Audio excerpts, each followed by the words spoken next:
Worldwide, faith-based, community-driven streaming media. This is The Voice 17104.com from the Allison Hill District of Harrisburg, Pennsylvania. Now broadcasting community radio from Studio A and community television from Studio B on The Voice 17104.com.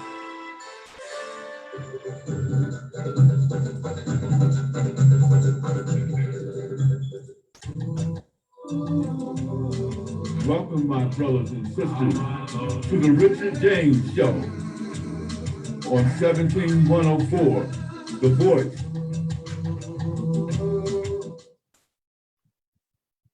Greetings and salutations, my friend. Welcome again to the Richard James Show. And again, we have a phenomenal show outlined for you. And I'm pleased to let you know that we have the curator of the James Jack Hadley African American Museum located in the city of Thomasville, Georgia.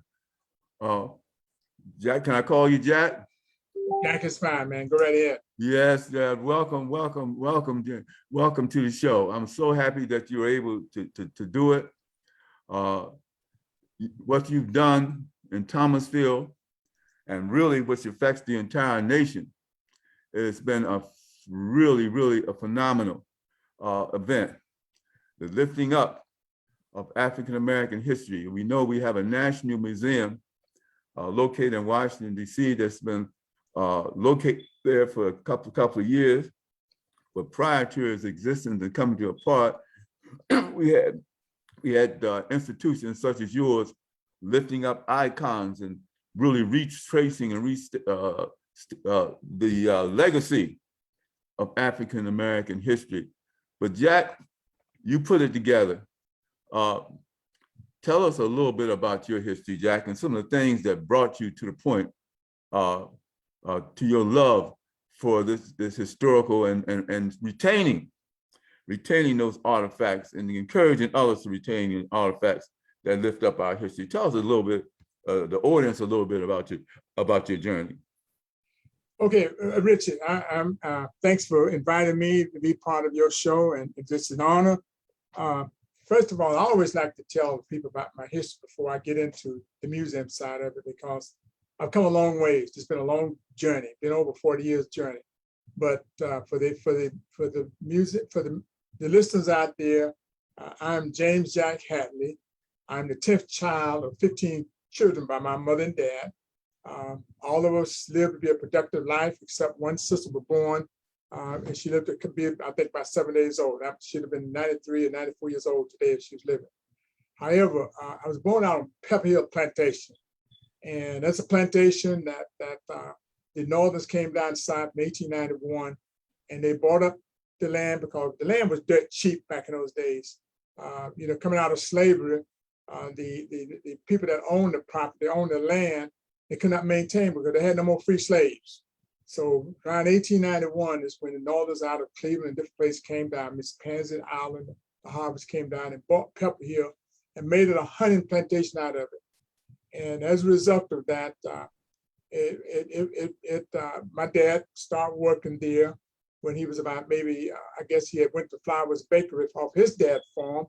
And really, before I go even that far, I need to tell you a little about my dad first. Okay. Who his daddy was a slave, Richard Hadley Sr., who was born a slave in 1822 and died in 1910. Well, Richard, which was my grandfather, he was free as a slave, but he had a bull home, and I should have had it right on my desk to show you the bull home, but unfortunately, we're trying to pull together a program. You think of everything outside the box, and then that's in trophy case out there. Well, Richard used that bull home that Simon Hadley Sr., the slave master, gave him, who is Simon Hadley Sr. Simon Hadley Sr. is one of the finest of Thomas County. He's got his engraved marker there at the courthouse shrine here in Thomasville, white guy, slave master. Well, he allowed my dad, my grandfather, to use this bull home and said, take this bull home and your job is to go wake up the slaves in the morning, send them to the field, and then call them in, call the mothers in that had babies to be nursed around 10, then back to the field. And my grandfather did that up until he was about 45 years old when he was free as a slave in 1865. Well, also coming off as a slave, he had managed to save something like $800. And he purchased his own land down at Hadley on the Trinity Road here in Thomas County and Grady County. And he started his own farm. And he farmed there up until he died in 1822. But he had, for his wife, he had 14 kids by her. He married in 1856. Wow. So anyway, and then of course, then he died she died when he was 65 years old. And then he married my dad's mom, who was 16 years old. He had 7 kids. So plus they said he had some kids on the outside as a slave, before he was freed. And so he had about 5 kids there. So he had all these kids. So anyway, when he passed, he divided land all up into the different ones. Everybody had a little piece of land. So my dad got his piece, stayed from his father farming. He was about 15 years old. And he went to Pepperhill Plantation. He left Sinkola Plantation, left there and went to Flowers Bakery, which is a Fortune 500 company here in Thomasville. Worked there for about a year. Then he saw the green grass was greener on the side of the fence. He came back and started working on the plantation. Because out at Pepperhill, they provide you homes, they provide you a job, paid job. And then Mrs. Pans also, they had 2 schools on the plantation, so up to the 7th grade. So anyway, my dad worked out there for 53 years. He raised all his kids on the plantation. And by virtue of my grandfather being prosperous, I think that blood line fall on through my generation and hopefully through my kids' generation that to make life even better, you got to do something for yourself. So my grandfather, he passed it on. My dad, he worked and made a living. My mom, she's a beautician after my last sister was born. I finished the 7th grade here in O'Clockner School. I didn't finish 7th grade down there. I take that back. I finished the 3rd grade at the country school on the plantation. Then my dad moved into the city. And then, of course, we lived there in the city on 2nd Avenue up until I went in the military in 1956. 2 weeks later, I went in the Air Force after I graduated in 1956. And I stayed in the Air Force for 28 years, traveled the world, different places, all different countries in the States, the United States Air Force for those 20 years. And then finally in Germany, I got married there before I went in the military. Let me back off before I went to Saudi Arabia. I married my wife, Christine Jackson Hadley, who lived on Greenwood Plantation. I married her. And then I went to Saudi Arabia for a year and came back. And then we started our family. So anyway, and I got 3 kids. And they're all grown up. Now they're in the 50s and 60s, and 5 grandchildren and 1 great-grand. But we came back in Germany back in 1979, 78, 79. I was in Germany. And my son came home complaining about Black History Week.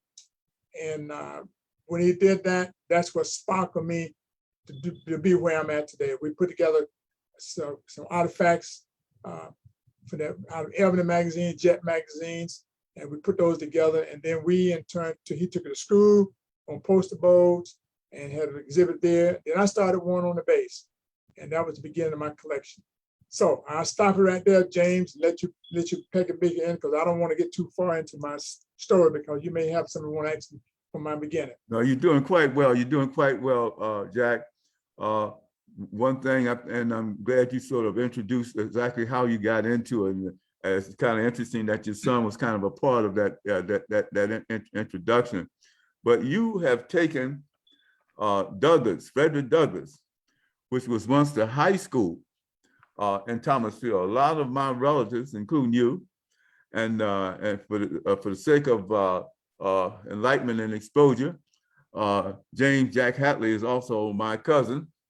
And I am really, really honored with the legacy that this man has created for all of us. But he, give us a little, I'm gonna let you start. Let's get into the museum right now. Talk about the whole structure of the James Jack Hadley History Museum there at the campus of once senior high school and once middle school of Frederick Douglass. Okay, well, Richard, what happened was that back in 1984, I started my collection in my church, Providence Missionary Baptist Church. And then people started to recognize what I was trying to do.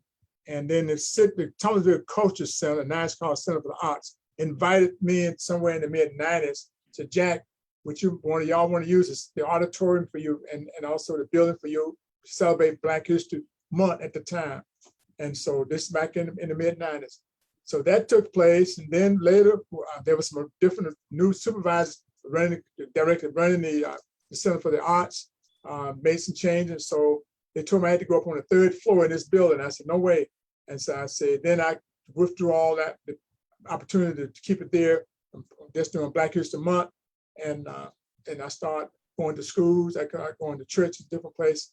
But then in 2006, we had already organized my corporation, nonprofit 501(c), plus the Douglas High School Alumni Corporation.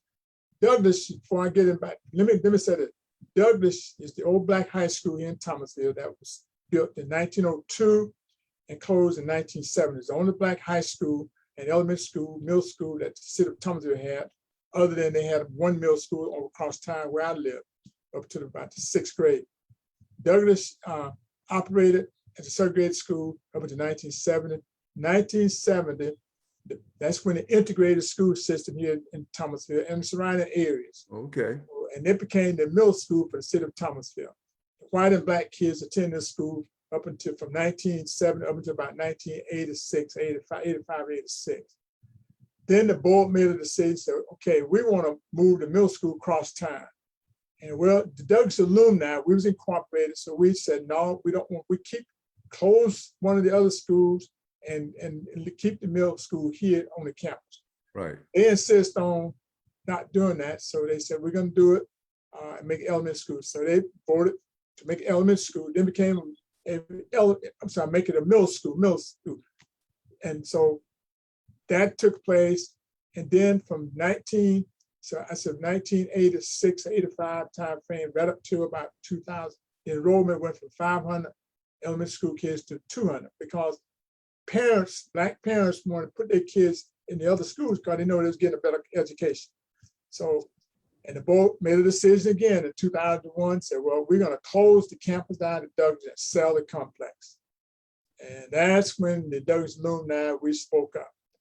We told them, said, okay, sell it to us. I was the treasurer, Mary Baker was the president at the time. And they said, okay, they kicked around for about 2 months. And finally they came back and said, show us what y'all gonna do with the complex. As a complex sits on 7 acres of ground campus, got 40,000 square foot of facility, got a track field 4 blocks away, 4 acres, plus the gym in the back that was built in 1949. And they said, we're gonna let you guys, we want to know what y'all gonna do with it. So we did, we presented them a package, told them that we're gonna expand on the museum because I had a little small exhibit out of the band room next door to the gym. And we're gonna rent the space out for banquets, for funerals, anything, family reunions in the auditorium, rent space out, churches, whatever. And they said, okay, they told us, yep, y'all can have it. Show us that you got proof of insurance to cover the liability on it if we give it to you today. So we scrambled around, had to come up about $20,000. Okay. Also, we had a young man that worked there, Black man worked at one of the banks, Thomasville National Bank. He worked there, and so we worked it out that he got us a line of credit. And that's where we got up 20 grand to pay the insurance that first year. And then 2002, they said, when I took the building, I told the alumni, I wanted this building I'm in, it's a 5,600 square feet facility, brick building, no windows in the back of, just only 4 steel doors on the front, because it was an industrial art building, shop and a band room, the new built in 1980. So when the alumni said, yep, Jack, you can use that to rent the space out. And they ain't give it to me free. I paid rent every month. And so that was the beginning of it. I had to raise about $90,000, $95,000 to renovate this whole building. And within a year and a half, I raised that and got the building open in 2006. And I've been holding ever since. Okay, now do you own the building? No, I do not own, the Douglas alumni own the whole complex. That's And what I mean. I read Tell from, me. oh Okay. yeah, we own the whole, we own the building. The building is, we got deeds for the building. Yeah, that's what I mean. That's Yeah. what I wanted the audience We to know got that. deeds, and I'm gonna tell you this much, Rich, I forgot to say, when Mayor Baker, he's passed on, when he signed those deeds, the superintendent, Jim Cable was his name, white guy, he said, okay, I need 2 checks from you guys. I need a check, $10 for all the furniture that we leave in the building, and All then right. another check for the building. So $20, the Douglas alumni own this whole complex. Fantastic. We probably one of the only Black alumni in Southwest Georgia own that original campus that was operated from 1902 into 1970. That is phenomenal. There's an old poem that I wrote called "Greatness is a gift granted to those who care." And you cared enough to put together this complex and dedicate your life to the preservation of the history. And you know, it's interesting, it's an African-American museum, but it's also an American museum. And you're telling the story of African-Americans, but it's really, really the story of America and the history that we have gone through. And I know you have many icons, people who have contributed to society, and many of them from our hometown of Thomasville. And by the way, to the audience, let me make it clear, because I don't think I did in the beginning. I was born in Thomasville, Georgia. Thomasville, Georgia is the home of all of my ancestors, my mother and my father. And I was blessed many years ago to meet this gentleman, James Jack Hadley. He was doing tours. And I took, understand this, and let me just say this. Thomasville is a very historical town, and many icons in America, not just African Americans, but people like Dwight David Eisenhower, John Fitzgerald Kennedy, used to vacation in Thomasville, Georgia. Thomasville, Georgia has golf courses and has a lot of things. And I'm just tickled to death that this has been preserved, the James Jack Hadley love for history and love for people. One thing I noticed, Jack, when I'm looking at some of these, remember you used to do a lot of family reunions. So you also get involved not only in just artifacts, but genealogy. And I look at some of these endorsements of your program. I've seen presidents, both Democrat and Republican, people from different walks of life that support what you're trying to do. Yes. Now, tell us about that. I mean, you spent, what was it, 28 years in the service? Yes. And you came out in the service. I think you also worked for the federal government for a while. Is that correct? I worked 12 years with the post office. When I retired in 1984, I thought I was going to sit down for a year. But one of the big major manufacturing companies, the Sunnyland Packing Company, they closed down. They wanted to go unionize. Yeah. I guess they closed it. And that's when I went into a panic. I said, I got to find me a job. I went and found a job at Southwest State Hospital. I stayed there for about 90-day job appointment. And then course, then I had taken the post exam and I passed it, and I got a job at the post office. I got a job working for FEMA at the same time. But in '85, Reagan froze all the civil service jobs. So right. I didn't go to FEMA. I went to the post office, and I stayed there for 12 years. It was the best job besides the Air Force I ever had, working in the post office. All right. I had a walking route downtown, and I had a bicycle route out in the I call it the district where most of the wealthy people live. All right. I made quite a big connections there downtown. And no, I didn't tip my hat when I walked in, but I let them know good morning. Yes, sir. Good day. Those courtesy ways. And the people someday that's still in business downtown, they remember me as being one of those postmen that cared about his customer.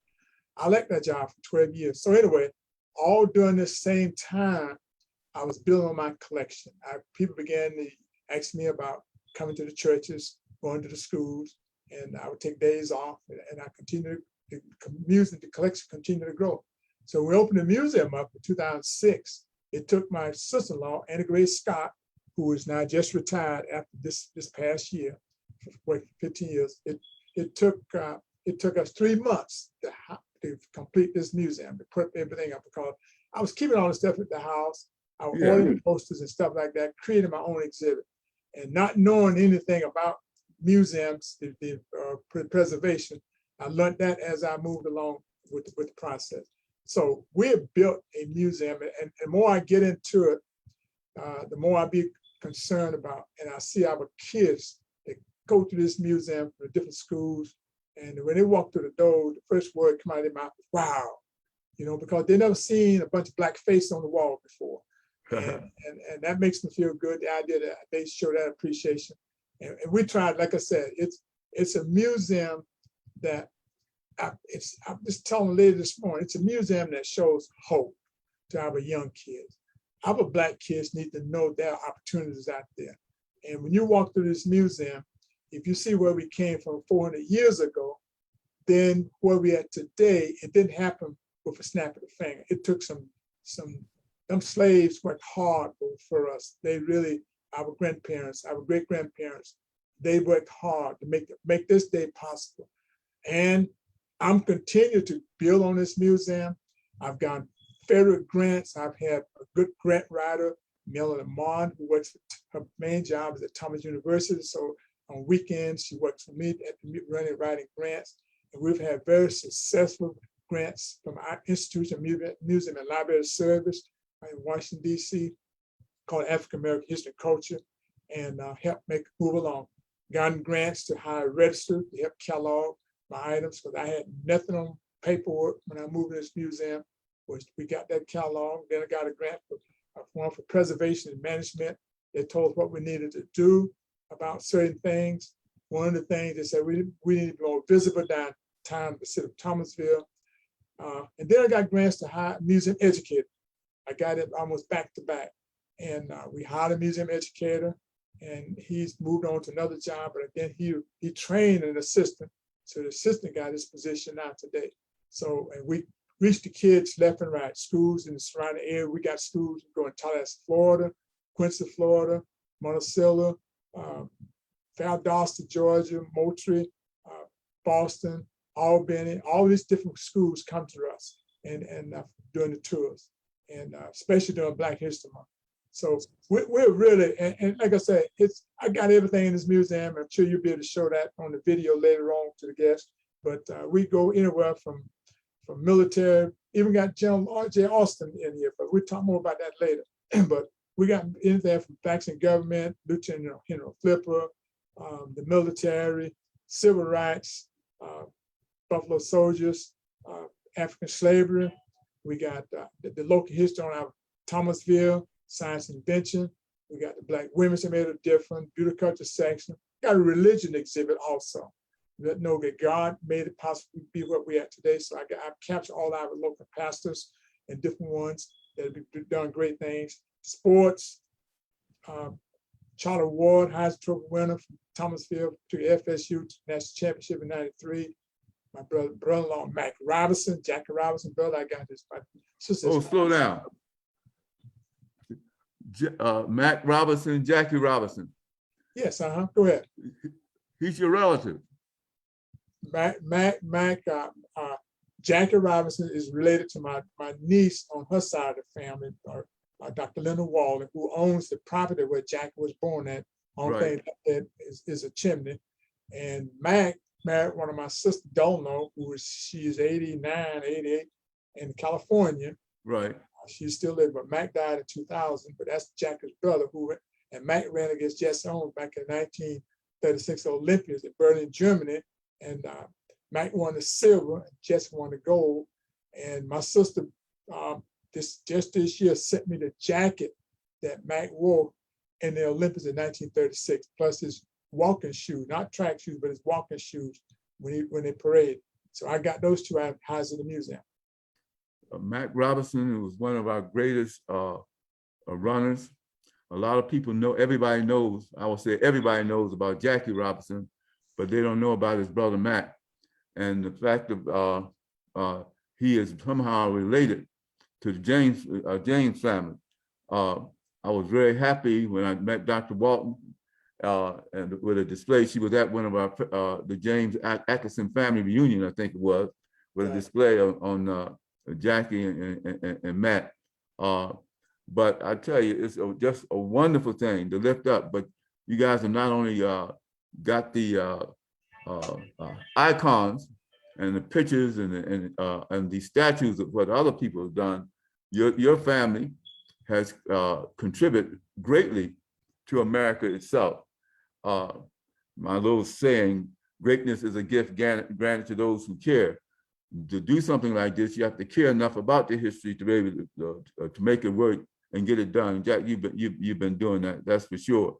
One thing I wanted to lift up is that you did some special things for Thomasville itself.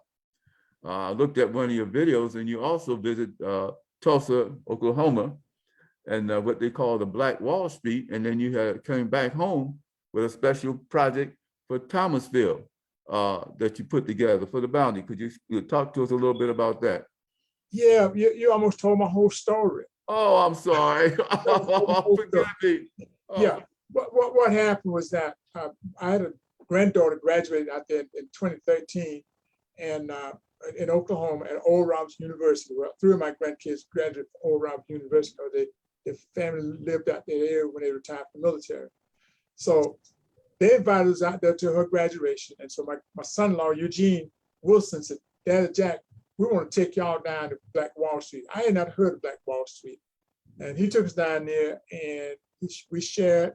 And one thing I noticed immediately, I saw the bronze plaques in the sidewalk where all the Black business used to be at. Now, I'm not going into detail about Black Wall Street. People have to go Google Black Wall Street. That's where the mob, the white mobs, they bombed that whole place out, killed hundreds of people, and destroyed all that business. Yes, that's right. They had all kind of prostitute business going on. So anyway, what happened was that I came back to Thomasville, and I made that presentation to the city of Thomasville about let's do the bottom the same way. So they kicked that around. I said, this is what I gave them examples of what it was about and how it will react to the community. And so they said, okay, Jack, we'll look at that. So about a year or so later, they called me back again and said, bring that idea back again, what you're talking about doing some of West Jackson Street and how we can implant those bronze plaques. And brought it back, made a presentation. And boy, I tell you what, they worked so diligently on that with me and the community. I got inputs from the community. Said, why don't you pull together people in the community that can tell a whole lot of stories about the bottom, called the bottom. And that was the bottom. Okay. Yeah, the bottom. And so we did that. We did about 38 historical Black business that was down in the bottom during the early 1900s through the 1970s. And today, Richard, we got the bronze plaques in the sidewalk where all those Black business used to be at. It's beautiful. Like walking down memory lane. And the only thing left now, we're waiting to get the bronze plaque of the first Black mayor, which is Reverend Earl Williams of Thomasville, okay, on a wall there, and then tell more about the story. So that has really been a plus project. In fact, this coming Tuesday, we're supposed to have the do you remember the bottom? We've invited the community to come on board to give us more history about the bottom. So I would say that Thomasville has really worked real well with the museum and other community organizations to make things better for us in Thomasville. I always said Thomasville is a place apart. It's a place that is a little quiet community, about 40,000 population, and I think the people enjoy being here. And we don't have a lot of Black business anymore because when we integrated, I'm gonna say this, when we integrated back in 1970, and even after in 65, when the Civil Rights Act moved, we left our Black business. We left our Black business at one time. And because we can go into the restaurants uptown, we can go sleep in the same hotel, and then our people in the bottom, they had to close shop. Yeah. They closed shop. Same way like the Imperial Hotel. They finally shut down in 1969. Next year it was integrated because they're about to go to Days Inn, Holiday Inn Express, all those other places. But our Green Book Hotel, the Imperial Hotel, it closed those. And so that's another story. But anyway, that's basically what's going on. Yeah. Oh, I want to hear that story. Now, you had a special project with that hotel, and then that was a Black-owned hotel. Is that correct? What's happening with that? Yeah. Well, what's going on is that back in 1949, the Howard and Dorothy Lewis Thompson, they built the Imperial Hotel. Howard Thompson was a cook on a major steamship during World War II for fighter ship. So when he came out of the military, he opened up this hotel. He and his wife built it. His brother-in-laws, they were brick masons. The Lewis brothers were brick masons. So they actually did all the work, the brick and contract. Had a black man, Mr. White, Maxwell, he was the contractor. So the brothers built it and they opened up in 1949 and they stayed open to 1969. And business was booming. The word is that B.B. King came here, Boston came here, Rosetta Tharpe, and all these people. Oh yeah, I got pictures with Boston was here. Oh my goodness, I love Rosetta Tharpe. During the Cheddar Circle when they would go around.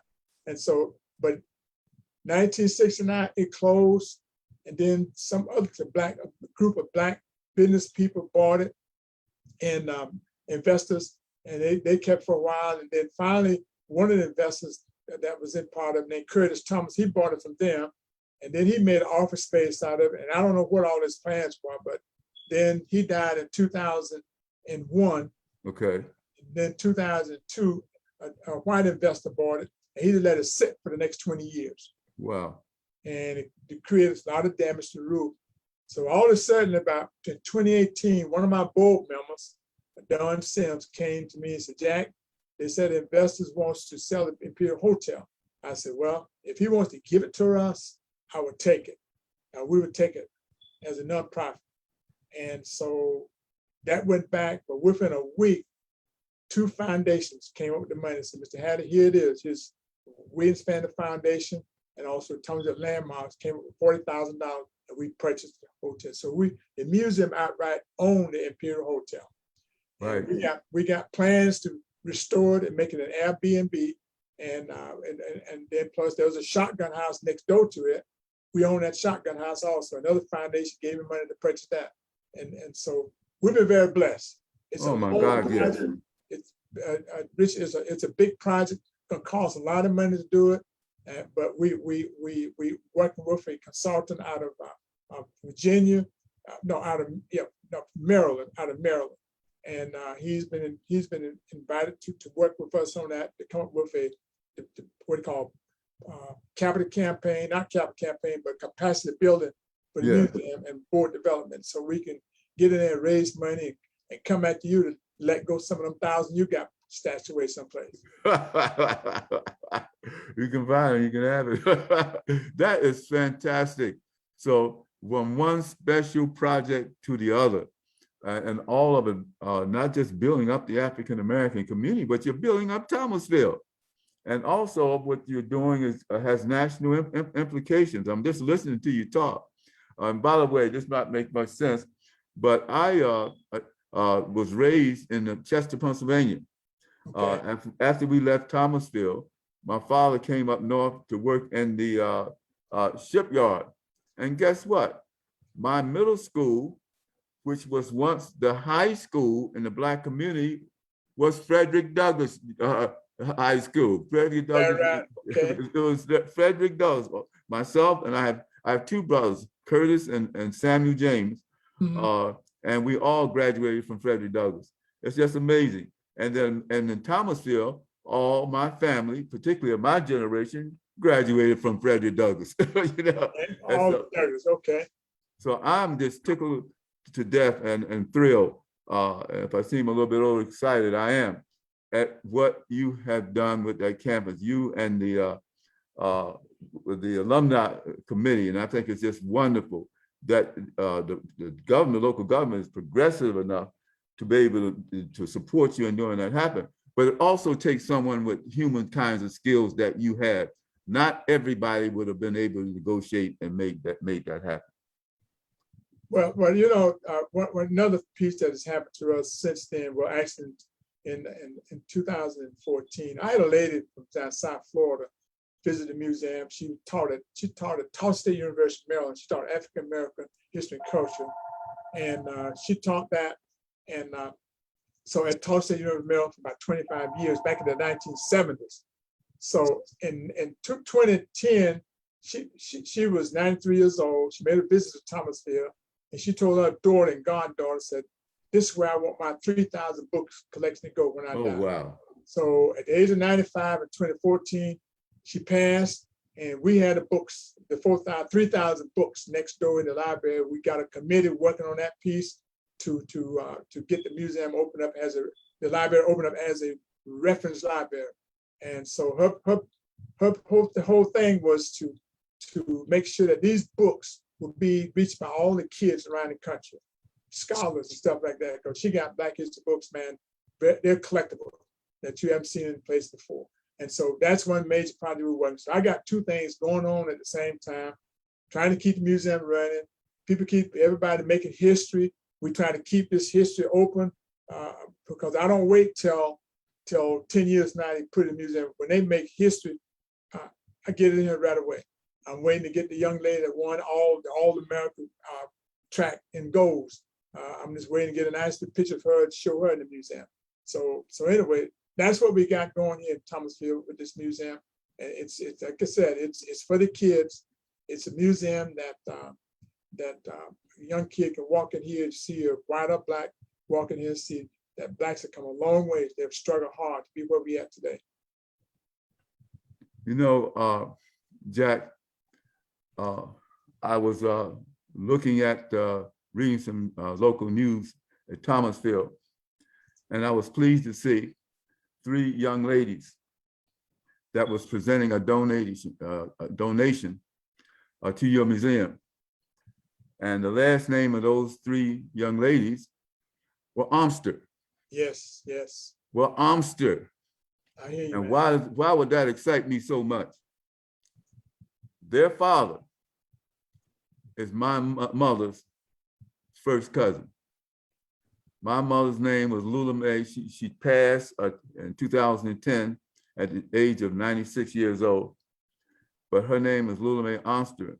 Mm-hmm. And with my dialogue with you, I also see some presentation of some of the icons in that family. I understand you know that family extremely well. I just had to raise that up because I'm still excited about that. Well, let me tell you, Charles Amster, he's junior. He and I were classmates. Yes, sir. Charles and I was classmates. I met Charles when I was a little boy going into the 3rd grade. My dad bought a house. That's the first house he bought coming off the plantation in 1947. And we moved there. He bought in 46, but we moved in 1947. And Charles and his grandmother was living in this house. It's like an apartment complex, had plenty of room, bedroom, but it was 2-family living in a big hallway. Yeah. So we bought it, and that's where he and I met. And we continued to be friends until we graduated from high school. Charles he went to college, Fort Valley State, I think it was, and played football. Went into the military. Back in the 60s, they drafted those guys in, but I joined the Air Force. I didn't get drafted. When I came back, Charles had he married, had a family, a coach, all that good stuff, and he had those daughters, and he raised those daughters, man. And Coach Charles passed, and but his wife Irene, she worked hard to maintain those kids. Yes. Educational, and so they're super good kids. What makes me feel so good about 2 of them are lawyers in the family. That's Monica and that's Regina. They're both lawyers. Yes. And Regina's worked real hard. They give out a big scholarship every year to kids. Something like about $5,000 scholarship every year to give local kids. But to top everything off, Monica, who is now, she's a lawyer, but now she is Assistant Secretary of Agriculture in the Civil Rights side of the house, working for the Bynum Cabinet, and which is a plus for Thomasville. And not only that, while I'm on that same subject, we got the Secretary of Defense, General Lloyd J. Austin, also from Thomasville. What? Oh my God, that's wonderful. I didn't know that. Yes, he finished at Thomasville High School in 1971. I'll be. Oh my Lord. He's the second Black to go to West Point. So he is now, after 41 years, he retired as a 4-star general in 2016. And my wife and I was at his chain of command ceremony down in Tampa, Florida. Oh my goodness. And know him personally. And he's Secretary of Defense. Then we got also Christopher Cole, who finished Thomasville High School in 2001 here in Thomasville. He is Assistant Secretary of Transportation in that department from Thomasville. And then at Magnolia High School, which is a school in detail, the segregated school from up until 1958, then it consolidated in 1970. Well, the Assistant Secretary of the Assistant Surgeon General is Cedric Guy. He is our Assistant Secretary General, and he actually finished Magnolia School in 1989. So we got 4 Blacks. Oh. I'm gonna repeat that: 4 Blacks on the cabinet. Oh my goodness! When you find me another city that got 4 people, 4 Blacks from their time working on President Biden's cabinet, I'll send you $1. Oh my goodness! Oh my goodness, man! You just blowing me away. You just you just raised some things that really I didn't see and I didn't know. I think that's wonderful. And the fact is that you have a platform to present that and to preserve that. That's what a museum is all about. And see, that's what and whatever all the communities don't have African American museum. I mean, this is a phenomenon in and of itself. Thomasville is already an historical town and has done a lot of things in history, but you're raising up a side of Thomasville that the world needs to know and the world needs to see. Yes, sir. Well, again, as people come to this museum, I ask them, when we get into this section that covers the local history, especially all the teachers that have taught them over the years, I ask them, can you go back to your community and identify all your Black teachers that taught you over the years? And they all said, no, I won't have one lady years ago came to us. Yes, I can. I can go back, we got to all that, and I would exhibit. But that's what local museums can do for the community, is highlight your local achievements. And I feel very comfortable. That's why the federal government has supported this museum with the grants, because we dwell on local history. We emphasize local history.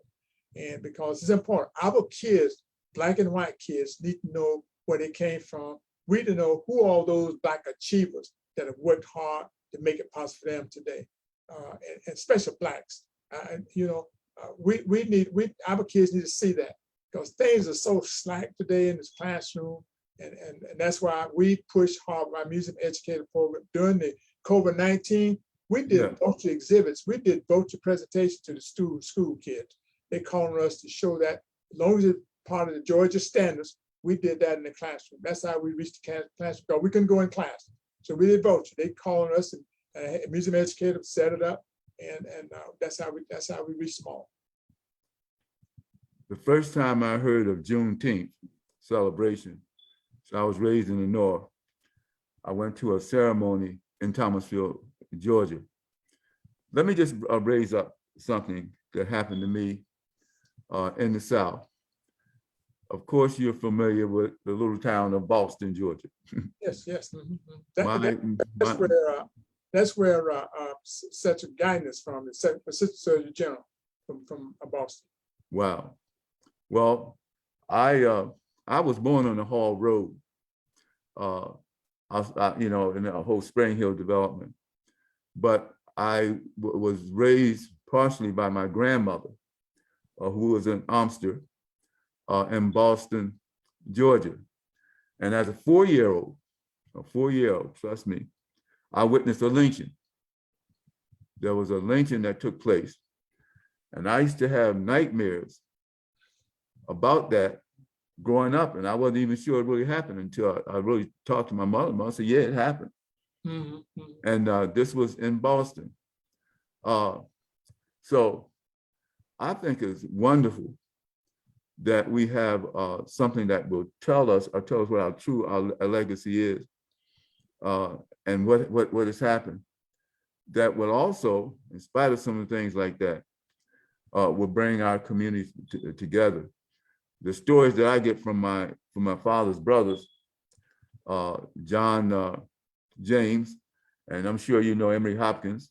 Yes, yes. And Jane Hopkins, Right. and they are relatives of mine on the James side. The stories about how the community back in the old day sometimes would have conflicts against the Klan, but they tend to survive.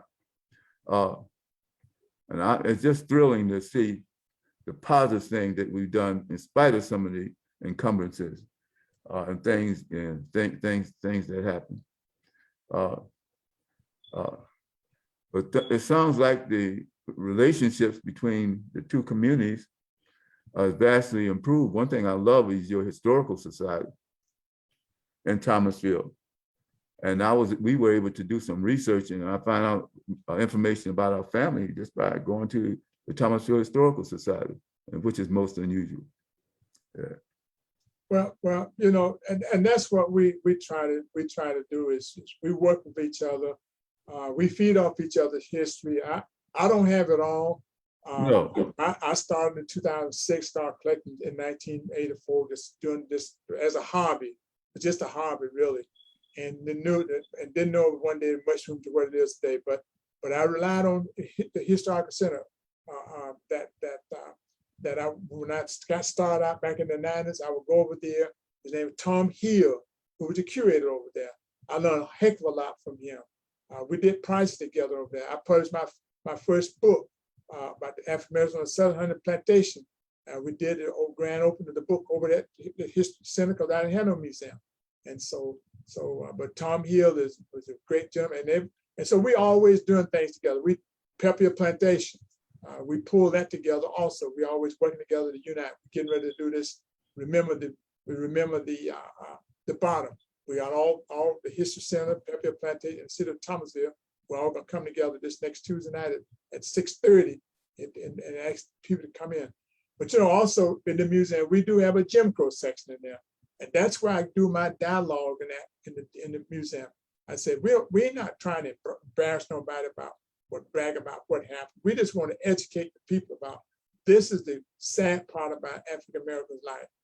If we could have gone through, bypassed, went through freedom and skipped over Jim Crow, we'd be much farther than where we are today. But because of that Jim Crow era, that's set us back, and that's set us back big time. But the great thing about it is that in spite of those obstacles, mentioning those four individuals that in the Biden administration and quite others with Jackie Robinson and there have been many others, that we still have made some great accomplishments. Yes. And also the fact that you've got to maintain a record of what has happened for posterity, not just for us to go and enjoy, but our grandchildren, our great-grandchildren, set an example. And sir, I really appreciate the fact that you set an example. There's a poem that I enjoy. I'm somewhat of a poet. I saw tomorrow marching by on little children's feet, and in their forms and faces read this prophecy compete. I saw tomorrow look at me from little children's eyes, but oh, how carefully we teach as we were only wise.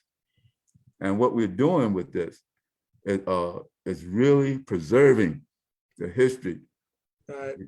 Preserving the history. So we're moving forward, it will be there to be shared. And thank you, sir. Thank you so much for what you've done and what you continue to do. And I'm looking forward to my next visit, which hopefully will be soon, to visit with you and to visit the museum. And if there's anything that we can do to be supportive of what you're doing, we will definitely do that. Did I understand you say you published a book? Yes, I published a book called African American Life on the 700 Plantation. And I used on the cover of the book, I'm just going to put it out here, copy real fast. On the cover of the book is my father-in-law, Willie Jackson. Willie Jackson, I don't know if you can see that. Jackson. Yeah, that was my father. He lived on Greenwood Plantation. I married my wife, Christine Jackson, who I met her a year after I went into the military. And like I said, I mentioned she finished school at Douglas High School also. And So the collection came available.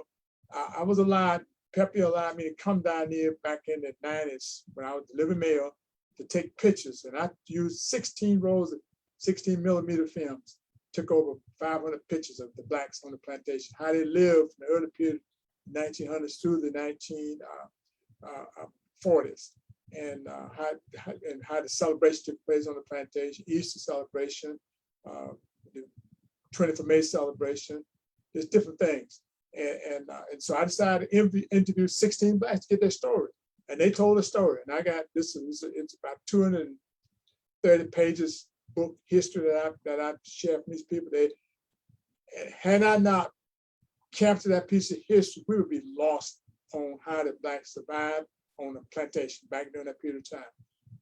Now, keep in mind, all plantation was not alike, but yes, sir. Northerners coming down here in Thomas County area during the 1990s, they brought wealth, 1990s, but the 1890s, they brought wealth to Thomasville.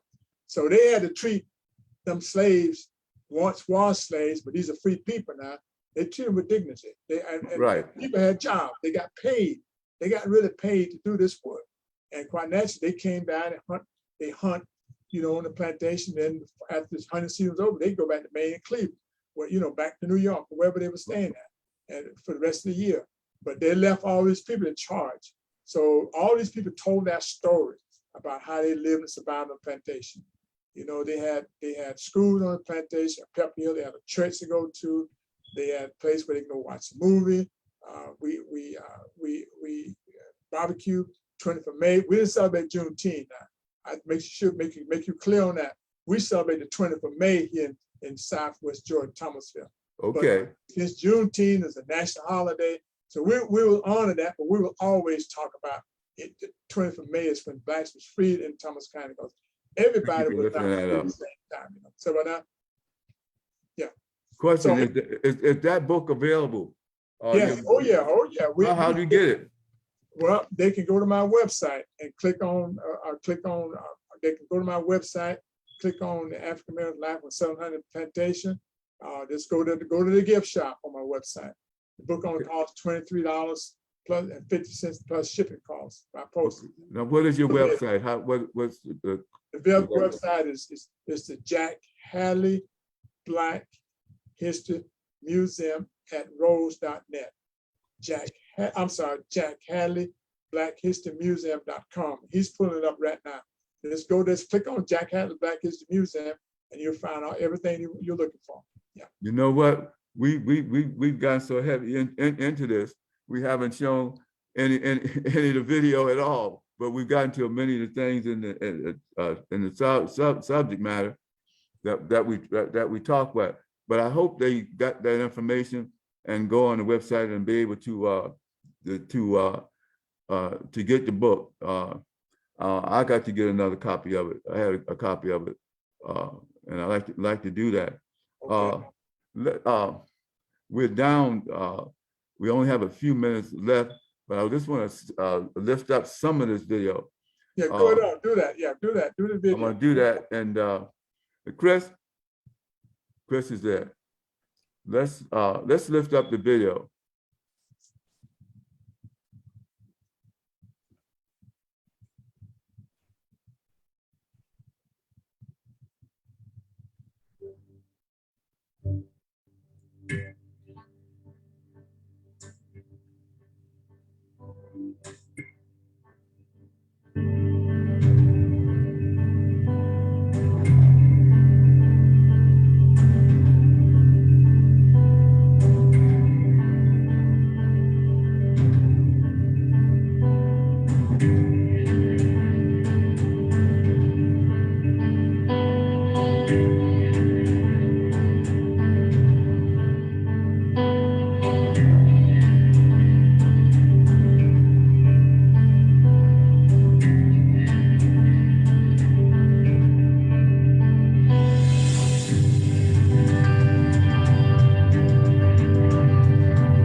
bit. I hope it's okay to take it over and then close out with the other video. And I'll take care of it if you don't mind. Okay, this is Richard.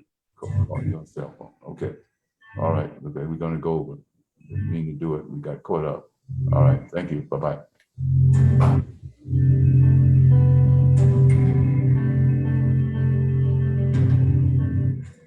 Greetings.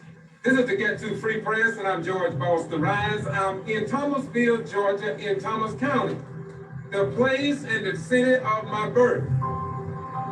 But while traveling through the city, I found a very unique individual.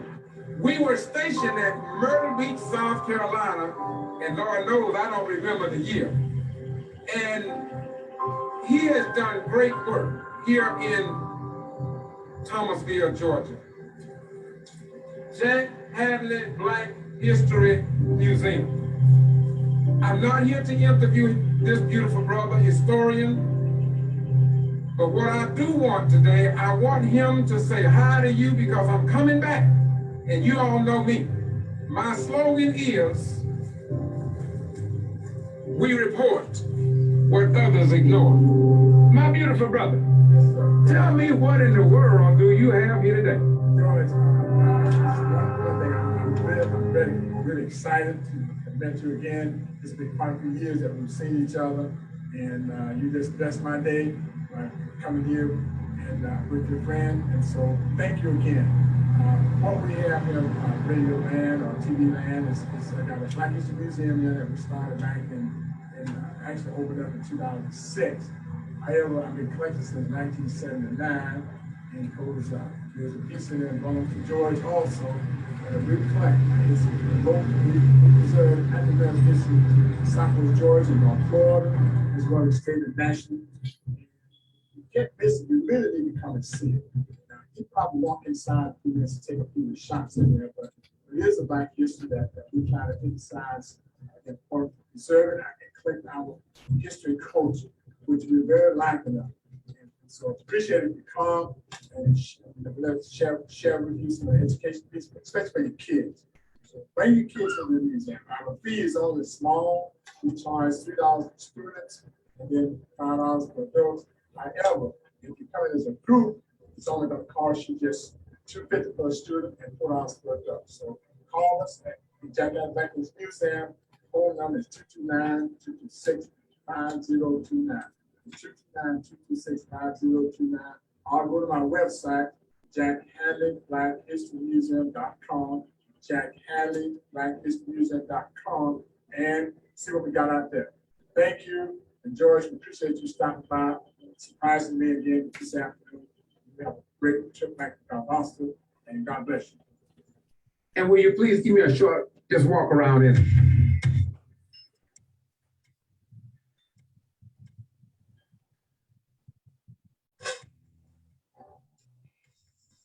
I have George Rhymes here with me at the museum this afternoon. I'm just going to give them a quick view of what we got in the museum. We have in the museum here like a child wall here, first milestone wall. Those young people that actually have done some great things in the school system, they're the first ones to accomplish.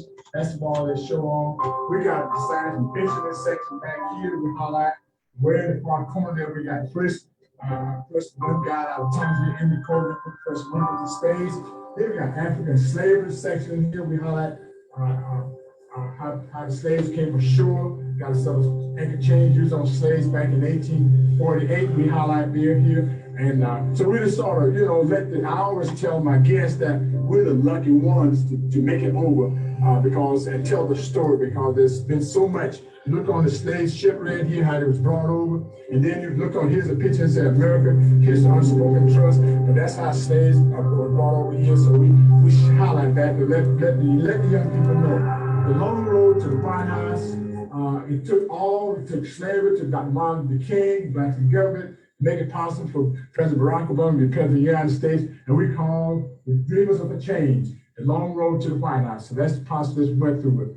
Here we got Dr. Martin Luther King. We tell about his story. We got blacks in government. We highlight all about this. How everybody in this room are trailblazers for President Barack Obama, and he's over there in the corner there watching us, watching over us. So we highlight about him. And so we got this different ones here in this and Jackson government, which are the trailblazers. Then we got military people here behind that. So what I'm doing is giving them sort of a short overview in this gallery of one. I got two other galleries in here, but two more that we can take you through. But here's the military, we're talking about the military people from the Revolutionary War to the current war we're fighting today. We highlight here the Tuskegee Airmen, the Buffalo Soldiers. We got the people the astronauts. We highlight those different ones in there. Tuskegee Airmen, Buffalo Soldiers, as I mentioned earlier. Then over here, we got the Buffalo Soldiers. Buffalo Soldiers is the one that Local Tuskegee, they want that story told. And they play the reenact. Mostly got now what they call the Buffalo Soldiers Motorcycle Club that we have today. But these are the guys that went out Midwest in 1867. And they fought the Indians just to protect the white man that went out Midwest. But however, they were so famous. So Jim Cole Powell was out in Fort Leavenworth, Kansas back in 1981 as a one-star general. And Jim Cole Powell said, we need to do something. And so what they did was create the Buffalo Soldier Monument out of Fort Leavenworth, Kansas. And then Eddie Dixon was sculpted the monument. He sculpted 5th bronze. And I got number 23 that was donated to the museum. Then we got Lieutenant Flipper. Lieutenant Flipper was born in 1851. And I'm sorry, born 1856 and graduated from 1877. And Lieutenant Flipper, again, highlight his life and story. You need to come to the museum and really hear the whole story about Lieutenant Flipper being the first black graduate of West Point. And a few things happened to him, but his name is cleared now. President Barack Obama cleared him back in 1999 for pardon. General Lloyd J. Austin, who was the second black to go to West Point from Townsend, Georgia, and finished Townsend High School in 1971, graduated West Point in 1975. He donated his uniform, So again, I urge you and come visit, come check us out. All right. We are near Jack. We ended the show. Can I get you back again so we can complete the show some more of these videos and extend some more information on the museum? Jack? You talking to me now? Yeah, I said, Kim, we're at the end of the show. Yeah, I think I took too much time dialoguing, so I'm not going to be able to do the whole video, but I'd like to rearrange to have another show with you, the discussion. Is that possible? Yeah, that's no problem. You just let me know, just set the time. Okay, we'll do that. I want to thank my audience for tuning in to the Richard James Show, for the wonderful, wonderful guests that we had, Mr. Jack Hadley, and you see the good work he's doing in Thomasville, Georgia. I want you to know that this program is brought to you by African Paradise in Lebanon. We're going to raise up African Paradise. We're going to take a look at some information that we have on our website in Lebanon. This is African Paradise. This is my business. We want you to come and visit and make a purchase from us and come and see us. So we want to, and this is another view of what we have. We look forward to seeing you. May God speak you and heaven smile upon you. Take care now. Thank you, Jack. Thank you for everything, and we'll see you again. Okay, man. Rich, thank you again for giving me this opportunity. And those who would like to know, go to the website and call us, and we'll be glad to be able to try to do what we can for them. Thank you. All right. Thank you so much. Thank you for me. Thank you, sir. So long. Bye-bye.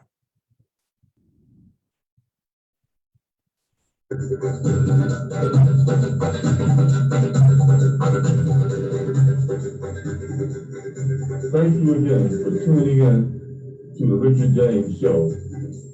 Our African and our African American programs are set up to educate you on what's going on in this world.